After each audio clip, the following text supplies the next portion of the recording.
Did you know that there's one thing that you could incorporate into your gardening repertoire that can help with water retention, nutrient availability, soil structure, pH level, microbial activity, carbon sequestration, even heavy metal toxicity, as well as waste management?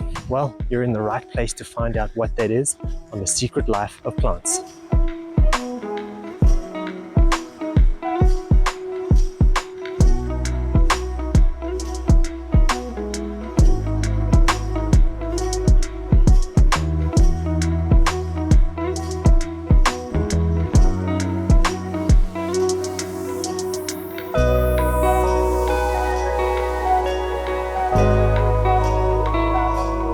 So there are ancient civilizations that have used this gardening technique for thousands of years and have had incredible results, even to the point today where people will go and dig up the soil that they created thousands of years ago to sell off because that soil is still so nutritious. And so we're going to be learning today how to actually make a version of that soil for yourself in your own garden with some potentially wasteful products that you would have otherwise thrown away or sent to landfill. If you've been around gardening for a little while, you may already guess what I'm leading towards, and that is the creation of biochar and how that can actually help your garden with all of those things that I mentioned. And so how we are going to make it, how I've incorporated it into my garden, and how you could do the same on your garden or wherever you are based. So you know, it's all well and good that this all helps with water retention, with nutrient availability, pH level, but how does this actually help with waste management? Well, you're going to be using stuff that would otherwise go to landfill. Stuff like this perhaps that would otherwise just be chucked into the bin or sent to other landscaping waste management services, and you're going to be using that for yourself to improve the soil of your houseplants or your garden beds.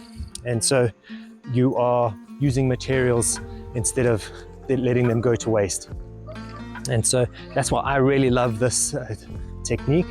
Whenever I have a pile of brush, logs, and those kinds of things, I just start a little fire, keep it burning until it's charcoal, and then just charge it up and then incorporate it into my compost when I'm making garden beds or improving the soil with compost. So we're here now at where I've created my biochar, and you'll see some of the footage on how I've made it. But effectively what I've done is I've created a big pile of sticks, logs, and all sorts of things from the garden. Also stuff that I've gotten from landscapers and stuff that's kind of hard to deal with. And so I then just made a bonfire and wet it with the hose pipe or water to stop it from going into ash. And so that then creates charcoal that then I inoculate with the right bacteria and charge with fertilizing or natural organic fertilizer. And what that does is then has this battery of nutrients and microbes that will then stay in your soil and slowly release this nutrients over a long time. And it also helps with all those other things like water retention, because charcoal is porous. It's going to retain moisture and help your plants just access that water over longer, drier spells perhaps. So if you've got a smaller scale production that you're wanting to do this with, you could create a small little fire with just a couple logs and get that charcoal going. You then get a 25-litre bucket or so, roughly. Then you can put some of your local weeds into the bucket as well with that charcoal, once it's cooled down obviously. And then just some normal weeds from your garden. This is khakibos. It's just prolific around here. And you then just put that in the bucket, fill it up with water, cover it up, and let that stew get really nasty. And all the microbes that are breaking down that plant, they are going to also absorb straight into the charcoal. And then the nutrients that come from those plants is also going to go into the charcoal itself and you're basically charging it and creating a fertilizer at the same time. So you can use the liquid as a liquid fertilizer and the charcoal as a soil amendment, and you put it into that for long-term fertility. So what I've done is fill this drum with all the charcoal that I've created. I've then incorporated some natural pelleted fertilizer, and this drum is now going to be filled with water, and then also with EM efficient microorganisms added, just basically the beneficial bugs.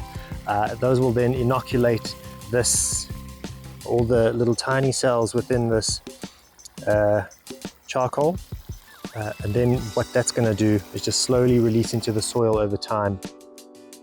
And yeah, so I'm going to then, once this has been sitting and charging for a while, then that will then be put into the garden beds and even into pot plants for the house plants. So I forgot to mention, I think, why it's important to charge this with a organic fertilizer. So this is what I've been using. It's organic, water-wise, all that, and it's basically just these kinds of pellets. And so why you want to actually do this is because the charcoal has these tiny little micropores, which is part of why it's so beneficial. But when you don't charge it and fill those pores with nutrients, it's going to naturally suck up whatever nutrients are in the soil if you just put straight charcoal into the soil. So charcoal, fantastic, but charcoal bad if you do not charge it first, because it needs to be a charged battery, let's say, rather than an empty battery, because an empty battery wants to charge itself with whatever nutrients are available in the soil. So that's what I'm going to do. I'm going to put a couple of handfuls of that stuff into this drum, fill it up with water, and then just leave it for a while and let it all just seep into the charcoal. And then I will start using it on our garden beds.